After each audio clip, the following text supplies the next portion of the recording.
మన ప్రభువును రక్షకుడైన యేసుక్రీస్తు నామమునకు మహిమ ఘనత ప్రభావములు చెల్లును గాక. Praise the lord dear brothers and sisters. Holy Wings team తరపున మరి జర్నీ విత్ జీసస్ అనే కార్యక్రమంలో పాల్గొన్న మీ అందరికీ హృదయపూర్వక వందనాలు తెలియజేస్తూ ఉన్నాను. మరి ఇంత ముందుగా మనం ధ్యానించిన అంశములలో నీవెందుకు సృష్టింపబడ్డావు అనే దాని గురించి మనం ఆలోచన చేసినప్పుడు ఆయన మన ఎడల ఆనందించడానికి మనం సృష్టింపబడ్డామని, మరి ఆయనతో సంబంధం కలిగి ఉండడానికి మనం సృష్టింపబడ్డామని, మరి ఒక పర్పస్తో ఆయన మనల్ని సృష్టించాడని, మరి ఒక ప్రత్యేకమైన ప్రణాళికతో మనల్ని ఆయన సృష్టించాడని మనం కొన్ని విషయాలు జ్ఞాపకం చేసుకున్నాం. ఈ సమయంలో ఇంకా కొన్ని విషయాలు మనం చూద్దాం. ఎందుకు మనల్ని ఆయన సృష్టించాడు అని అంటే, to glorify his name, to worship him. ఆయనను మహింపరచడానికి, ఆయనను ఆరాధించడానికి మనల్ని ఆయన స్వరూపంలో నిర్మించుకున్నారు లేదా సృష్టించారు. ఎఫెసీయులకు రాసిన పత్రిక 1వ అధ్యాయం 11-12 వచనాల్లో, క్రీస్తునందు ముందుగా నిరీక్షించిన మనము తన మహిమకు కీర్తి కలుగజేయాలని ఆయన ముందుగానే మనల్ని నిర్మించారు. ఎందుకు నిర్మించారు అని అంటే, ఆయన మహిమకు కీర్తి కలుగు చేయాలి, మనము ఆయనకు ఘనత తేవాలి, కీర్తి తేవాలి అని ఆయన ఉద్దేశం. యెషయా గ్రంథం 43వ అధ్యాయం 7వ వచనం, నా మహిమ నిమిత్తము నేను సృజించిన వారు. మనమందరం ఎవరండి? ఆయన మహిమ కొరకు సృష్టింపబడిన వారము. అలాగే 1 కొరింథీయులకు రాసిన పత్రిక 10వ అధ్యాయం 31వ వచనం చూస్తే, మీరు భోజనం చేసినను పానము చేసినను మీరేమి చేసినను సమస్తమును దేవుని మహిమ కొరకు చేయుడి. సమస్తమును ఆయన మహిమ కొరకు చేయాలి. ఏంటి ఆ పనులు అనంటే, భోజనం చేసినను పానము చేసినను మీరేమి చేసినను, ఏ పని చేసినా ఆయనను మహిమపరచాలి. అంటే పాపం చేస్తే ఆయనకి మహిమ రాదండి. ఆయన మాటకు లోబడకపోతే మహిమ రాదు. దేవుని ఆజ్ఞ ప్రకారము, దేవుని మాట ప్రకారము లోబడి జీవిస్తే మనము భోజనం చేసినా పానం చేసినా ఏమి చేసినా ఆయన నామమునకు మహిమ కలుగుతుంది. ప్రసంగి గ్రంథం 12వ అధ్యాయం 13వ వచనం చూస్తే, దేవుని యందలి భయభక్తులు కలిగి ఉండి ఆయన కట్టడలను అనుసరించి నడుచుకుంటే ఆయనకు మహిమ కలుగుతుంది. దేవుని అనుసరించి దేవుని యందలి భయభక్తులు కలిగి మనం జీవించగలిగినట్లయితే ఆయన నామానికి మహిమ వస్తుంది, ఆయన నామానికి ఘనత వస్తుంది. ఎఫెసీయులకు రాసిన పత్రిక 2వ అధ్యాయం 10వ వచనం చూస్తే, దేవుడు ముందుగా సిద్ధపరిచిన సత్క్రియలు చేయుటకు. మనం సత్క్రియలు చేస్తే, మంచి పనులు చేస్తే, దేవుడు మనకి ఉంచిన మాదిరి జీవితాన్ని మనం చూపించగలిగినట్లయితే, మరి దేవుడు చేసినట్టే మనం కూడా ఈ లోకంలో మంచి పనులు చేయగలిగితే దేవుని నామానికి మహిమ వస్తుంది. అందుకే దేవుడు మనల్ని సృష్టించాడు. కీర్తనలు 8వ కీర్తన 9వ చరణంలో, భూమి అందంతటా నీ నామము ఎంత ప్రభావము గలది. మరి ఆకాశంలో ఉన్న దూతలు, పరమదూతలు నిత్యము ఆయనను పరిశుద్ధుడు పరిశుద్ధుడు అని ఆయన కీర్తిస్తున్నాయి, ఆయన గణపరుస్తున్నారు. మనము కూడా ఆయన రూపంలో నిర్మించుకున్న మనము కూడా మరి ఆయనను స్తుతించాలి, ఆయన మహింపరచాలి, ఆయన గణపరచాలి అని ఆయన ఆశపడుతూ ఉన్నారు. ఆయన గణపరచడానికి మనల్ని దేవుడు సృష్టించాడు. మరి భయభక్తులు కలిగి ఉంటే ఆయనను మనం గణపరుస్తాం. మంచి ప్రవర్తన కలిగి ఉంటే ఆయనను గణపరుస్తాం. మనం ఏమి చేసినను ఆయన నామానికి మహిమ రావాలి. అందుకే దేవుడు మనల్ని సృష్టించాడు. God created man in his own image. God created man in his own image. ఇంకొక అంశము, God created man. దేవుడు నరుని సృష్టించాడు. ఎలా సృష్టించాడు అని అంటే, ఇన్ హిజ్ ఓన్ ఇమేజ్, తన స్వరూపమందు. అంటే దేవుడు ఎలా ఉన్నాడో అదే పోలికలో నరుని సృష్టించాడు. మరి ఆయన పోలికలో సృష్టించిన నరుని దేవుడు కోరుకునేది ఏంటి, మనము చేయాలని ఆయన ఆశపడేది ఏంటి అంటే, రెండు పనులు. ఒకటి ప్రార్థన చేయాలి. ఎలా ప్రార్థన చేయాలి, ఎందుకు చేయాలి అని అంటే, మనం అడిగినది పొందుకునేంత వరకు ఆయన మన ప్రార్థనలకు జవాబిచ్చేంత వరకు మనము ప్రార్థన చేయాలి. రెండవది, ఆయనను నమ్మాలి, ఆయన యందు విశ్వాసం ఉంచాలి. అప్పుడే మనం అడిగినది పొందుకుంటాం. ఈ 2 పనులు మనల్ని చేయమని దేవుడు కోరుకుంటున్నాడు. ఆయన రూపంలో, ఆయన స్వరూపమందు చేసిన నరు నుంచి ఆయన ఆశించేది ఈ 2. మనం ఆయనకి ప్రార్థన చేయాలి, ఆయన నామాన్ని విశ్వసించాలి. దేవుడు మనం పుట్టక ముందే, అంటే 1000 సంవత్సరాల క్రితమే మనం ఎలా ఉంటామో, ఎక్కడ ఉంటామో, ఏం చేస్తామో, మరి ఏ పరిస్థితుల్లో మనం ఎదురు చూస్తాము, ఎదురు పడతాము అనేవన్నీ కూడా ఆయనే మనకంటే ముందే నిర్ణయించారు.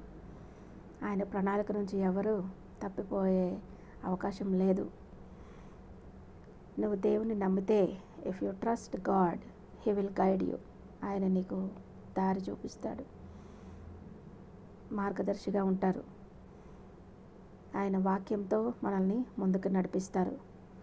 ఆయన ఆత్మతో మనల్ని నింపి బలపరుస్తారు. అదే ఆయన యొక్క చిత్తం. ఎఫెసీయులకు రాసిన పత్రిక 2వ అధ్యాయం 10వ వచనంలో చూస్తే, మనము క్రీస్తు యేసునందు సృష్టింపబడిన వారమై ఆయన చేసిన పని అయి ఉన్నాము. మనము క్రీస్తు యేసునందు సృష్టింపబడిన వారమై ఆయన చేసిన పని అయి ఉన్నాము. ఎఫెసీయులకు రాసిన పత్రిక 2వ అధ్యాయం 10వ వచనంలో ఉంది. ఆయనే మనల్ని సృష్టించాడు. ఆయనే మనకి సృష్టికర్త. మనం ఆయన ప్రజలము, ఆయన మేపు గొర్రెలము. సామెతల గ్రంథం 3వ అధ్యాయం 6వ వచనంలో చూస్తే, నీ ప్రవర్తన అంతటి యందు ఆయన అధికారమునకు ఒప్పుకొను. అప్పుడే దేవుని నామాన్ని మనం మహిమపరచగలం. మన ప్రవర్తన అంతా ఆయన ఆధీనంలోనికి అప్పగచెప్పినట్లయితే దేవుడు మనల్ని చూసి, లేదా మనము మన ప్రవర్తన ద్వారా ఆయనను మహిమపరచగలం. అప్పుడు ఆయన నీ త్రోవలను సరళము చేయును. మన త్రోవలు సరళం చేయబడతాయి. మనకు ఎదురయ్యే శోధనలు, సమస్యల్లో ఆయనే మనకు సహాయం చేస్తాడు. ఆయనే మనకు విజయాన్ని ఇస్తారు. మన ప్రవర్తన మనం ఆయన అధికారానికి అప్పచెప్పాలి. మన ప్రవర్తన అంతటి ఏందో ఆయన అధికారానికి అప్పచెప్పినప్పుడు దేవుని నామాన్ని మనం మహిమపరచగలం. మనకు తెలుసు మన జీవితం ఎలాంటిదో. క్షణమాత్రం ఉండే మన జీవితం, మన ఊపిరి మరి ఆవిరి వంటి జీవితం, గడ్డి పువ్వు లాంటి జీవితం, మట్టి కుండ లాంటి జీవితం, నీడ లాంటి జీవితం, ఇంతలోనే కరిగిపోయే నీటి బొడగ లాంటి జీవితం కలిగిన మనల్ని ఆయన స్వరూపంలో చెక్కుకున్నారు. ఆయన స్వరూపమందు మనల్ని నిర్మించారు. మరి అందుకే కదా రాజైన దావీదు కీర్తనలో 8వ కీర్తన 4వ చరణంలో ఇలా అంటున్నాడు, నీవు మనుషుని జ్ఞాపకం చేసుకుంటకు వాడు ఏపాటివాడు, నీవు మనుషుని జ్ఞాపకం చేసుకుంటకు వాడు ఏపాటివాడు, నీవు నరపుత్రుని దర్శించుటకు వాడు ఏపాటివాడు. అంటే మేము ఏపాటి వారము, ఎందుకు పనికిరాని మంటి పురుగు వంటి వాళ్ళము. దేవుడు ఒక ఉద్దేశంతో, దేవుడు ఒక ప్రణాళికతో, దేవుడు ఒక మంచి దృష్టితో మనల్ని ఈ లోకంలో సృష్టించాడు. అందుకు మనం ఆయనను స్తుతించాలి, అందుకు మనం ఆయనను ఆరాధించాలి. అందుకే మనం ఆయన నామాన్ని ఘనపరచాలి. దేవుడు మనల్ని నిర్మించాడు కదండి. మనమందరం నమ్మిన వారం అయితే ఆయన స్తుతిద్దాం. హల్లెలూయా, హల్లెలూయా. He made us. ఆయన మనల్ని నిర్మించాడు.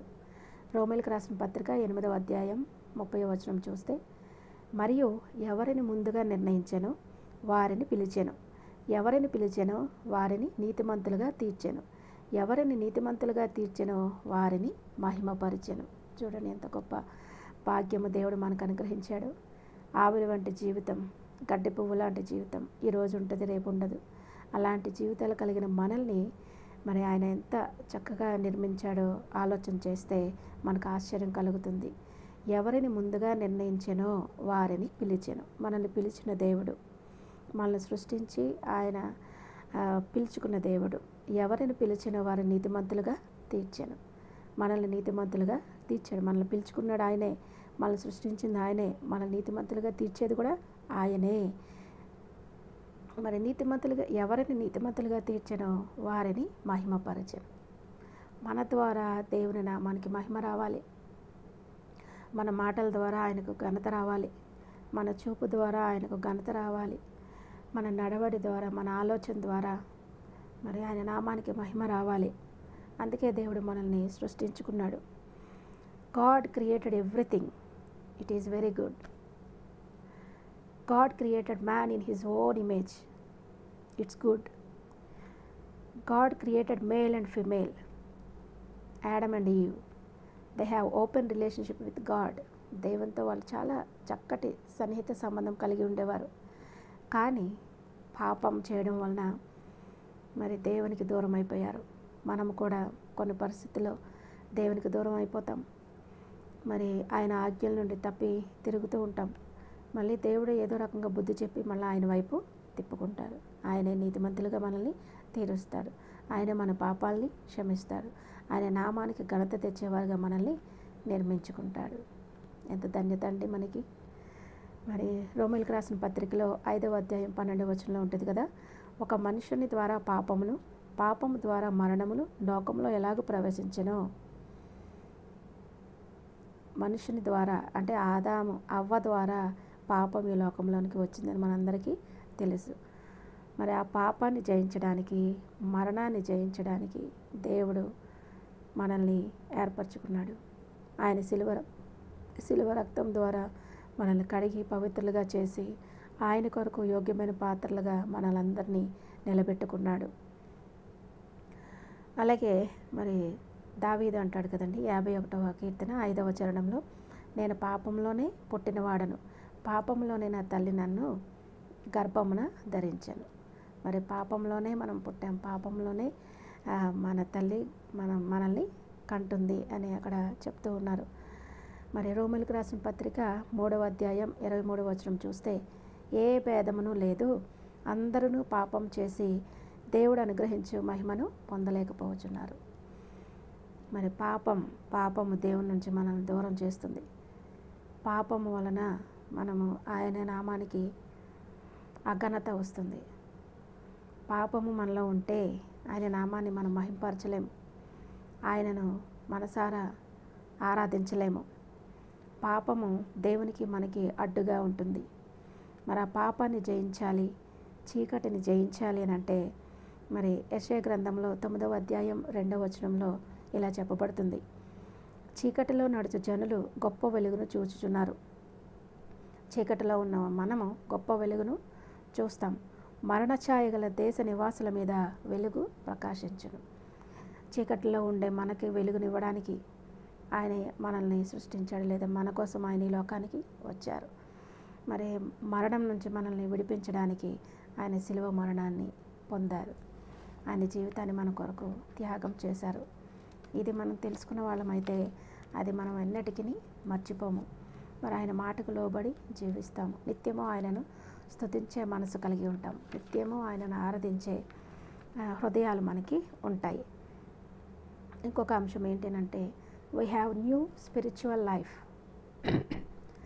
We have new burn life.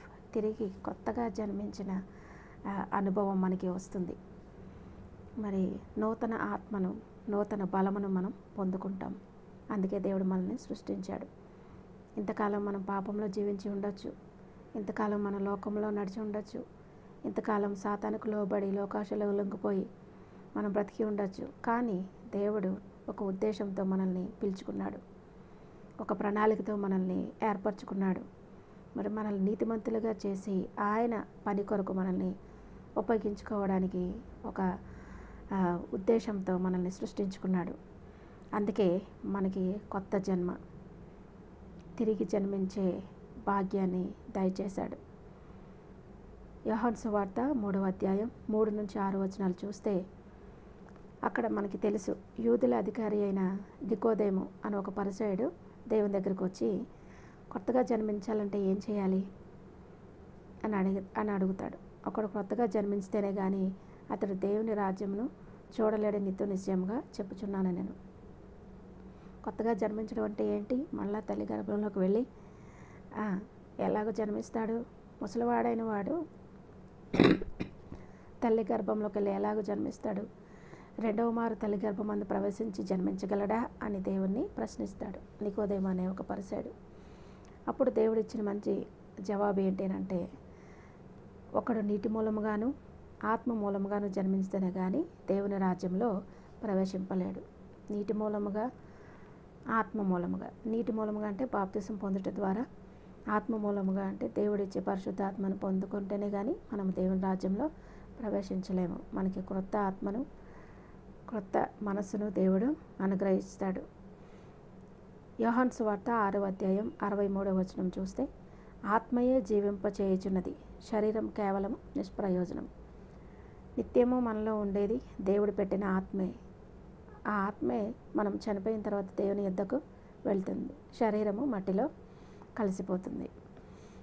మొదటి యోహాను పత్రిక, యోహాను రాసిన పత్రిక 2వ అధ్యాయం 6వ వచనంలో, ఆయన వాక్యము ఎవడు కైకొనునో వానిలో దేవుని ప్రేమ నిజముగా పరిపూర్ణమాయను. మరి దేవుని వాక్యాన్ని ఎవరైతే అంగీకరిస్తారో వారిలో దేవుని ప్రేమ ఉంటుంది. అంటే వాళ్ళు కొత్తగా జన్మించిన అనుభవాన్ని కలిగి ఉంటారు. నూతన ఆత్మను వారు పొందుకొని ఉంటారు. అంటే వారిలో ఎంతసేపు దేవుని గురించిన ఆలోచన, దేవుని నామాన్ని మనసులో కానీ బయటకు కానీ కనపరుస్తూ ఉంటారు. ఆయన ఎలాగ నడుచుకొనెనో అలాగే తానును నడుచుకొన బద్ధుడై ఉన్నాడు. దేవుడు ఈ లోకంలో జీవించినంత కాలం దేవుడు ఈ లోకానికి ఎందుకు వచ్చారో, ఆయన పనిని సంపూర్తి చేసి తిరిగి తండ్రి యొక్క కుడిపార్శ్వమున కూర్చోడానికి వెళ్ళారు. మనము కూడా దేవుడు మనల్ని ఎందుకు సృష్టించాడో ఆ ఉద్దేశాన్ని మనం కూడా నెరవేర్చి మరి ఆయన దగ్గరకు వెళ్ళాలని దేవుడు ఆశపడుతూ ఉన్నాడు. మరి మనము కూడా యేసుక్రీస్తు ఈ లోకంలో ఎలా నడుచుకున్నారో, మరి తండ్రి అయిన దేవుని మాటకు ఎలా లోబడి జీవించారో, ఆయనకి అప్పచెప్పబడిన పనిని ఎంత నమ్మకంగా పూర్తి చేయగలిగారో, మనము కూడా ఈ లోకంలో దేవుడు మనకు అప్పచెప్పిన బాధ్యతను మరి మనపూర్వకంగా చేస్తూ నూతన ఆత్మను, నూతన జీవితాన్ని మనం పొందుకోవాలని ఆయన ఆశపడుతూ ఉన్నాడు. మొదటి పేతురు రాసిన పత్రిక 2వ అధ్యాయం 21వ వచనం చూస్తే, క్రీస్తు కూడా మీ కొరకు బాధపడి మీరు తన అడుగుజాడలేందు నడుచుకున్నట్లు మీకు మాదిరి ఉంచిపోయెను. మన కొరకే ఆయన శ్రమపడ్డారు, మన కొరకే ఆయన సిలువను భరించారు. అది నమ్మిన మనము ఆయన అడుగుజాడలో మనం నడుచుకోవాలని ఆయన ఆశపడుతూ ఉన్నాడు. అందుకే ఆయన మాదిరి జీవితాన్ని మనకి ఇచ్చి వెళ్ళారు. ఎఫెసీయులకు రాసిన పత్రిక 5వ అధ్యాయం 1-2 వచనాలు చూస్తే, మీరు ప్రియులైన పిల్లల వలె దేవుని పోలి నడుచుకునుడి. ఎఫెసీయులకు రాసిన పత్రికలో 5వ అధ్యాయం మొదటి 2 వచనాల్లో చూస్తే, మీరు ప్రియులైన పిల్లల వలె దేవుని పోలి నడుచుకోవాలి. మనం దేవుని పోలి నడుచుకుంటే మనలో నూతన ఆత్మ ఉంటుంది. మనం తిరిగి జన్మించిన అనుభవం మనకి కలుగుతుంది. దేవుని పిల్లలుగా మనం ఉండాలి అని ఆయన ఆశపడుతున్నాడు. క్రీస్తు మిమ్మల్ని ప్రేమించి పరిమళ వాసనగా ఉండుటకు మన కొరకు తన్ను తానే దేవునికి అర్పణముగాను బలిగాను అర్పించుకునేను. దేవుడు ఏ రీతిగా అయితే తను తాను రిక్తునిగా చేసుకున్నారో మనం కూడా దేవుని కొరకు ఈ లోకంలో శ్రమలు అనుభవించాలి, దేవుడిచ్చిన ఆశీర్వాదాన్ని పొందుకోవాలి అని ఆయన ఆశపడుతూ ఉన్నారు. ఇంకొక అంశము మనము ఆలోచన చేస్తే, మరి ముందు చెప్పినవి ఒకసారి మనం జ్ఞాపకం చేసుకుందాం. టు గ్లోరిఫై హిజ్ నేమ్, మరి ఆయన నామాన్ని కనపరచడానికి, మహిమపరచడానికి ఆయన మనల్ని సృష్టించాడు. అలాగే మనతో ఆయన స్వరూపమందు మనల్ని నిర్మించుకున్నాడు, సృష్టించారు. God created us in his own image. ఇంకొక పాయింట్ ఏంటంటే, we have new spiritual life, new Born life. తిరిగి జన్మించిన అనుభవం మనము కలిగి ఉండాలని ఆయన ఆశపడుతూ ఉన్నారు. ఇంకొక అంశానికి వస్తే, గాడ్స్ విజన్ ఇన్ క్రియేటింగ్ అస్. అసలు ఏంటి ఆయన దృష్టి, ఏంటి ఆయన దర్శనం, ఏంటి మనల్ని ఎందుకు ఈ లోకంలో సృష్టించాడు? మనం అందరం కూడా ఒకసారి వ్యక్తిగతంగా ఆలోచన చేసుకుంటే, ఒకసారి ఆయన దృష్టి మనపై ఏ విధంగా ఉంది అని మనం జ్ఞాపకం చేసుకుంటే, సాధారణంగా ప్రతి మనిషికి ఒక విజన్ ఉంటుంది, ఒక దృష్టి ఉంటుంది, ఒక దర్శనం ఉంటుంది. నేను పెద్ద అయ్యాక ఇది చేయాలి, పెద్ద అయ్యాక అది చేయాలి అని ఒక దర్శనం ఉంటుంది. ఇవన్నీ తాత్కాలికం మాత్రమే, అంటే టెంపరీ. కానీ దేవుడిచ్చే దర్శనం, దేవునిలో మనం పొందుకునే దర్శనం ఎవర్ లాస్టింగ్, నిత్యము ఉండే దృష్టి, నిత్యము ఉండే దర్శనం మనం దేవునిలో పొందుకోగలం. అందుకే దేవుడు మనల్ని సృష్టించాడు. ఏంటి ఆ దర్శనం అని అంటే లోకాన్ని జయించాలి. ఏంటి ఆ దర్శనం? దేవుడిచ్చే విజన్ ఏంటి మనకి అని అంటే మనం లోకాన్ని జయించాలి, సమస్తాన్ని క్రీస్తులో ఏకం చేయాలి. సమస్తాన్ని క్రీస్తులో మనం ఏకం చేయాలి. పెద్ద చిన్న ధనిక పేద ఏమీ భేదం లేదు. అందరూ పాపం చేసి దేవుడు అనుగ్రహించే ఉగ్రతను గురి అయ్యే పరిస్థితిలో మనం ఉన్నాం. అయినప్పటికీ దేవుడు మనల్ని ప్రేమించి పాపం నుండి, లోకాన్ని నుండి మనల్ని వేరు చేసి నీతిమంతులుగా తీర్చే దేవుడు మనకున్నాడు. అందును బట్టి మనం ఆయన స్తుతించి బద్దులమై ఉన్నాం. లోకాన్ని జయించాలి, సమస్తాన్ని క్రీస్తులో ఏకం చేయాలి. అందుకే దేవుడు మనల్ని సృష్టించాడు. దేవుని రూపంలోనికి మనం మార్చాలి. ఒక వ్యక్తిని మనం దేవుని రూపంలోనికి మార్చగలగాలి. దేవుడు ఏం చేయమని చెప్పాడో మనకి ఆ పని మనం చేయాలి. అదే దేవుని దృష్టి, దేవుని యొక్క విజన్. ఏం చేయమని చెప్పారు? మనల్ని ప్రేయర్ చేయమన్నారు, ప్రార్థన చేయమన్నారు, ఆయన మాట వినమన్నారు, విశ్వాసం ఉంచమన్నారు, మాదిరి ఉంచిన జీవితాన్ని ఇతరులకి చూపించమన్నారు. అనేక మందిని శిష్యులుగా చేయాలి, అనేక మందికి బాప్తిసం ఇవ్వాలి, అనేక మందికి దేవుడు ఇచ్చిన మాటలను బోధించాలి. ఇవే మనల్ని దేవుడు అడిగిన పనులు. ఇవే మనల్ని మన నుంచి ఆయన కోరుకునే విషయాలు. సాధారణంగా మరి స్టూడెంట్స్కి ఒక దర్శనం ఉంటుంది. నేను ఇది చదవాలి, అది చదవాలి, నేను ఇది సాధించాలి, ఇది చేయాలి అని. టీచర్స్కి ఒక విజన్ ఉంటుంది. మంచి పర్సంటేజ్ వస్తే ఆ టీచర్కి ఒక మంచి అవార్డు, రివార్డ్ వస్తాయి అని వాళ్ళు ఆశపడతారు. డాక్టర్స్కి ఒక విజన్ ఉంటుంది, లాయర్స్కి ఉంటుంది, ఇంజనీర్స్కి ఉంటుంది, సోల్జర్స్కి ఉండే విజన్ మన ఎవరికీ ఉండదు కదండి. సోల్జర్స్ వాళ్ళ యొక్క ఉద్దేశం, వాళ్ళ యొక్క గురి, వాళ్ళ దృష్టి దేని మీద ఉంటుంది అంటే శత్రువుని జయిస్తే, శత్రువుపై విజయాన్ని సాధించాలనే దృష్టి వారికి ఉంటుంది. అలాగే దేవుడు కూడా ఒక మంచి దృష్టితో, మంచి దర్శనంతో మనల్ని సృష్టించాడు. ఆ దర్శనాన్ని మనం నెరవేర్చగలుగుతున్నామా? ఇర్మియా గ్రంథం 1వ అధ్యాయం 5వ వచనం చూస్తే, గర్భములో నేను నిన్ను రూపింపక మునిపే నిన్నెరిగితిని, నీవు గర్భము నుండి బయలుపడక మునిపే నేను నిన్ను ప్రతిష్ఠించి ఉన్నాను. నిజమే కదండి. దేవుడు మనకు తెలియదు లోపల ఎవరున్నారు, గర్భంలో మేలా ఫిమేలా తెలియదు, వాళ్ళు హెల్తీగా ఉన్నారో లేదో తెలియదు, అన్ని అవయవాలు రూపింపడ్డాయో లేదో తెలియదు. కానీ ఆ లోపల ఉన్న పిండాన్ని కూడా చూసే దేవుడు. గర్భంలో పిండముగా రూపింపబడక ముందే నిన్నెరిగితిని. అసలు నువ్వెవరో, నువ్వు ఎలా ఉంటావో నీ గురించి ఆయనకు తెలుసు. అదే విజన్, గాడ్స్ విజన్. నిన్ను ప్రతిష్ఠించి ఉన్నాడు. దేవుడు ఒక ప్రత్యేకమైన పని కొరకు నిన్ను నన్ను ప్రతిష్ఠించారు. గలతీయులకు రాసిన పత్రిక 1వ అధ్యాయం 15వ వచనం చూస్తే, తల్లి గర్భమునందు పడినది మొదలుకొని నన్ను ప్రత్యేకపరిచి తన కృపచేత నన్ను పిలిచిన దేవుడు, నేను అన్యజనులలో తన కుమారుని ప్రకటింపవలెనని. అన్యజనులలో ఆయన గురించి మనం ప్రకటించాలి అని ఆయన ఒక మంచి దృక్పథం, ఆయన మంచి దర్శనం మన ఎడల కలిగి ఉన్నాడు. మనం ఎక్కడ ఉన్నా, ఏం చేస్తున్నా ఆయనను మనం చూపించగలగాలి. ఆయన ప్రేమను మనం ఇతరులకు తెలియచేయగలగాలి. అదే దేవుడు మన నుంచి కోరుకునే ఒక విజన్. మళ్ళొకసారి చదువుకుందాం. గలతీయులకు రాసిన పత్రిక 1వ అధ్యాయం 15వ వచనం, తల్లి గర్భమునందు పడినది మొదలుకొని నన్ను ప్రత్యేకపరిచి, దేవుడు ఒక ప్రత్యేకమైన ఉద్దేశంతో, దేవుడు ఒక ప్రత్యేకమైన దర్శనంతో నిన్ను నన్ను తల్లి గర్భంలో ప్రవేశపెట్టాడు. తన కృపచేత నన్ను పిలిచిన దేవుడు, నేను అన్యజనులలో తన కుమారుని ప్రకటింపాలి. ఎందుకు మనల్ని ప్రత్యేకించుకున్నాడు దేవుడు అంటే ఆయనను ప్రకటించాలి, ఆయన సువార్తను చెప్పాలి, ఆయన గురించి, ఆయన మాటలను, ఆయన ఆజ్ఞలను బోధించాలి అని మనల్ని ఆయన సృష్టించాడు. అదే దేవుని యొక్క విజన్. చివరిగా, do you live like Jesus? Do you live like Jesus? దేవునిలాగా మనం జీవించగలమా? జీవించగలుగుతున్నామా? మాదిరి ఉంచిన జీవితం మనలో ఉందా? దేవుడు చేసిన క్రియలు, మంచి క్రియలు మనం చేయగలుగుతున్నామా?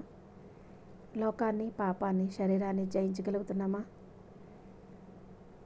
మరి ఆయనలాగా మనం జీవించాలంటే ఏం చేయాలి? ఎందుకు ఆయన మనల్ని సృష్టించాడు అని అంటే బెస్ట్ ఆన్సర్ ఏంటంటే ఆయనలాగా మనం ఉండాలని, ఆయనలాగా మనం జీవించాలని, ఆయనలాగా మనం నీతిమంతులుగా, నిందారహితులుగా, విశ్వాసులుగా ఉండాలని ఆయన కోరుకుంటున్నాడు. తగ్గింపు స్వభావంతో, విధేయతతో, భయము భక్తితో జీవించాలి అని ఆయన మనల్ని కోరుకుంటున్నారు. కొరింథీయులకు రాసిన మొదటి పత్రిక 2వ అధ్యాయం 16వ వచనం చూస్తే, మనమైతే క్రీస్తు మనస్సు కలిగిన వారము. మనమైతే క్రీస్తు మనస్సు కలిగిన వారము. నిజమే కదండి, మనలో క్రీస్తు మనసు ఉంది కదా. అందుకే ఈ దినము దేవుని కొరకు మనం ప్రయాసపడుతున్నాం.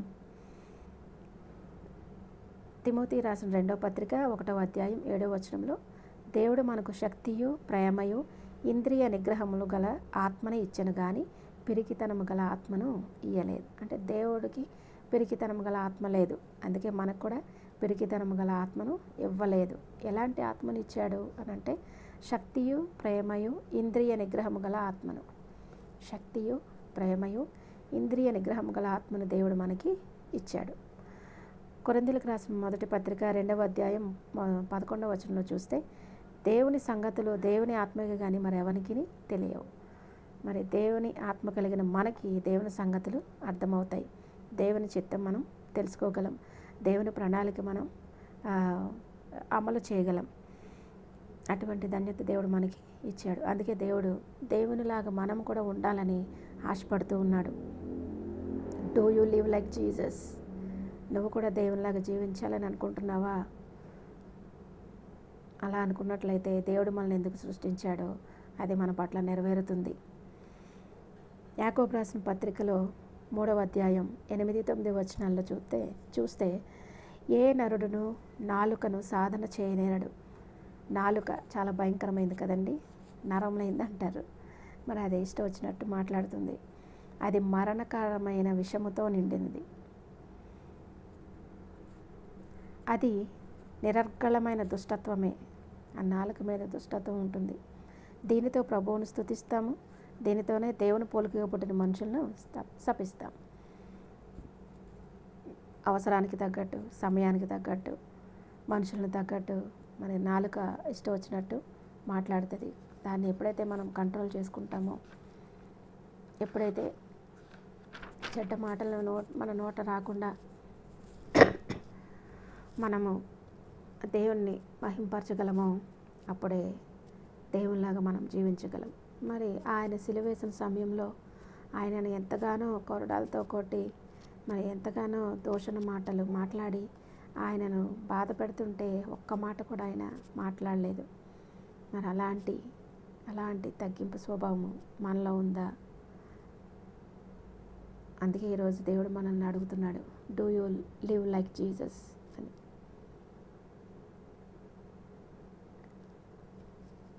కొలస్సీలకు రాసిన పత్రిక 3వ అధ్యాయం 9-10 వచనాలు చూస్తే, ఒకరితో ఒకడు అబద్ధమాడకుడి. మనం ఏం చేయకూడదు, దేవుడు ఏం చేయలేదు, మనల్ని కూడా ఏం చేయొద్దని ఆయన కోరుకుంటున్నాడు అని అంటే అబద్ధం ఆడద్దు. ఏలయనగా ప్రాచీన స్వభావమును దాని క్రియలతో కూడా మీరు పరిత్యజించి జ్ఞానము కలుగు నిమిత్తము దానిని సృష్టించిన వాని పోలిక చొప్పున నూతన పరచబడుచున్న నవీన స్వభావమును ధరించుకొని ఉన్నారు. మనము నూతన పరచబడ్డాము. మన పాత స్వభావాన్ని, పాత ప్రవర్తనను, పాత విషయాలను విడిచిపెట్టి నూతనముగా జన్మించాము. నూతన స్వభావాన్ని మనం ధరించుకున్నాము. అందుకే దేవునిలాగా మనం జీవించాలి.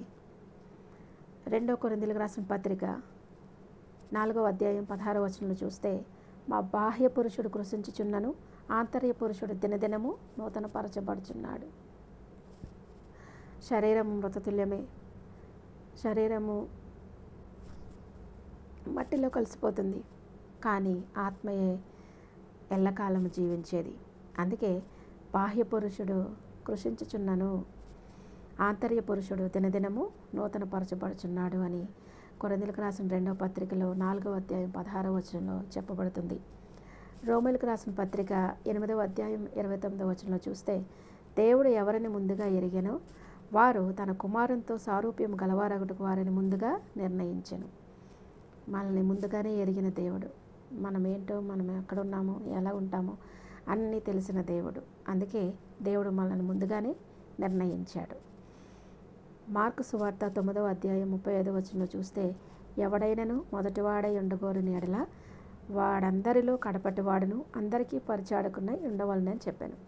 మరి దేవుడు ఏ విధమైన మాదిరి అయితే మనకి చూపించి వెళ్ళారో, తగ్గింపు స్వభావం కలిగి ఉండాలని, మొదటివారు కడపటివారు మొదటివారు అవుతారని అనేక ఉపమానాల రీతిగా ఆయన బోధించి మనకు జ్ఞానం కలుగజేసిన రీతిని మనం చూసాం క్రొత్త నిబంధనలో.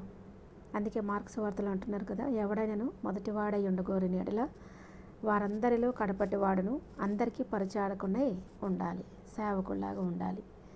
దేవుడు ఏ విధంగా ఈ లోకంలో ఆయన పరిచర్య చేశారో మనము కూడా మరి ఆయన నామమును గణపరుస్తూ మనకి వచ్చే శ్రమలను, కష్టాలను మరి తట్టుకొని, సహించి, ఓర్చుకొని ఆయన ఇచ్చే మహిమ కొరకు మనం సిద్ధపడాలని ఆయన ఆశపడుతూ ఉన్నారు. ఎఫెసీయులకు రాసిన పత్రిక 4వ అధ్యాయం 22-24 వచనాలు చూస్తే, మీ ప్రాచీన స్వభావమును వదులుకొని నూతన పరచబడిన వారై నీతియు యథార్థమైన భక్తి గలవారునై దేవుని పోలికగా సృష్టింపబడిన నవీన స్వభావమును ధరించుకొనవలెను. దేవుని పోలికగా సృష్టింపబడిన మనము దేవుని పోలికలో సృష్టింపబడ్డాము. అందుకే ఆయనలాగా మనం జీవించాలి. అందుకే ఆయనలాగా మనం మంచి పనులు చేయాలి. అందుకే ఆయనలాగా మనం నిత్య జీవానికి ప్రయాసపడాలి. అందుకే ఆయనలాగా మనం అనేకులను ఆయన వైపుకు త్రిప్పాలి. అందుకే ఆయనలాగా మనం పాపులైన వారిని క్షమించి వారికి దేవుని ప్రేమ ఎలాంటిదో వాళ్ళకి చెప్పాలి. ఫిలిప్పీలకు రాసిన పత్రిక 1వ అధ్యాయం 15-17 వచనాల్లో, మరికొందరు మంచి బుద్ధి చేతను క్రీస్తును ప్రకటించుచున్నారు, ప్రేమతో క్రీస్తును ప్రకటించుచున్నారు. మంచి బుద్ధి కలిగి ఉండాలి. మంచి బుద్ధి కలిగి ఉంటే మనము దేవుని గురించి ఎవరికైనా చెప్తాం, భయం లేకుండా. ఎలాంటి వాళ్ళకైనా మనము ఆయన మాటలను చెప్పగలం, ఆయన వైపు మరి వారిని తీసుకుని రాగలం, ఆయన రక్షణానందాన్ని వారికి కూడా అందించగలం. మీకా గ్రంథం 6వ అధ్యాయం 8వ వచనం చూస్తే, దేవునిలాగా మనం ఉండాలంటే ఏం చేయాలని ఆయన కోరుకుంటున్నాడు. వచనాల్లో, మరికొందరు మంచి బుద్ధి చేతను క్రీస్తును ప్రకటించుచున్నారు, ప్రేమతో క్రీస్తును ప్రకటించుచున్నారు. మంచి బుద్ధి కలిగి ఉండాలి. మంచి బుద్ధి కలిగి ఉంటే మనము దేవుని గురించి ఎవరికైనా చెప్తాం, భయం లేకుండా. ఎలాంటి వాళ్ళకైనా మనము ఆయన మాటలను చెప్పగలం, ఆయన వైపు మరి వారిని తీసుకుని రాగలం, ఆయన రక్షణానందాన్ని వారికి కూడా అందించగలం. మీకా గ్రంథం 6వ అధ్యాయం 8వ వచనం చూస్తే, దేవునిలాగా మనం ఉండాలంటే ఏం చేయాలని ఆయన కోరుకుంటున్నాడో మనం ఒకసారి చూద్దాం. మీకా గ్రంథం 6వ అధ్యాయం 8వ వచనం, మనుష్యుడా, ఏది ఉత్తమమో అది నీకు తెలియజేయబడుచున్నది. మనుష్యుడా, ఏది ఉత్తమమో అది నీకు తెలియజేయబడుచున్నది. న్యాయముగా నడుచుకొనుటయు, మొదటిగా న్యాయముగా నడుచుకోవాలి. రెండవది కనికరమును ప్రేమించాలి. దేవునిలాగా మనం ఉండాలి, దేవునిలాగా మనం జీవించాలి. మరి ఆయన పోలికగా సృష్టించుకున్న మనము ఆయన వలె ఉండాలి అని అంటే మొదటిగా న్యాయముగా నడుచుకోవాలి, రెండవది కనికరమును ప్రేమించాలి, మూడవది దీన మనస్సు కలిగి ఉండాలి. దీన మనస్సు, దేవుని ఎదుట ప్రవర్తించుటయు ఇంతే కదా యెహోవా నిన్ను అడుగుచున్నాడు. దేవుడు మనల్ని అడిగేది ఈ 3 విషయాలే. న్యాయంగా ఉండాలి, కనికరం ప్రేమించాలి, దీన మనస్సు కలిగి ఉండాలి.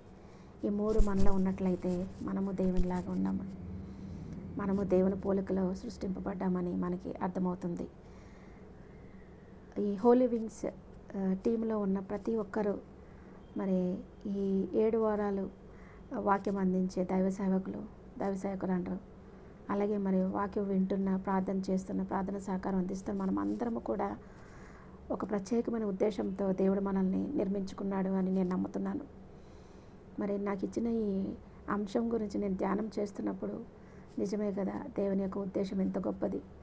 మరి నేను అనుకోవచ్చు, నేను మరి ఉద్యోగం చేస్తూ సంతోషంగా మరి పిఠాపురంలో ఉండే నన్ను హైదరాబాద్ తీసుకొచ్చారు అని అంటే దేవుని ఉద్దేశం ఏమైందో.